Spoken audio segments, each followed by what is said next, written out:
इफ्तारी जलसे की शानदार कामयाबी। नदीम पहलवान की जानिब से गुलबर्ग में नाश्ते का एहतमाम। लाहौर मुस्लिम लीग ऑफ पंजाब के सदर समीन मलिक की कायम करदा ऑर्गेनाइजिंग कमेटी ने सूबाई वजीर सनत और तजारत चौधरी शाफी सैन की रहनुमाई और कोऑर्डिनेटर वजारत सनत और तजारत पंजाब नदीम पहलवान की अनथक मेहनत के नतीजे में यौम आज़ादी 14 अगस्त का जलसा शानदार कामयाबी से मुनक्किद किया। जलसे की कामयाब इनाकात के बाद कमेटी के खिदमात के इतराफ में नदीम पहलवान ने गुलबर्ग में एक पुरतकल्लुफ़ नाश्ते का एहतमाम किया, जिसमें ऑर्गेनाइजिंग कमेटी के तमाम अराकीन और रहनुमा शरीक हुए।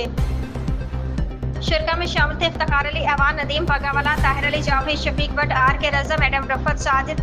इस मौके पर नदीम पहलवान ने कहा कि जलसे की शानदार कामयाबी दरअसल कमेटी के अराकीन, कारकुनान और तमाम अहदेदारान की शबाना रोज़ मेहनत और अवामी ताउन का नतीजा है।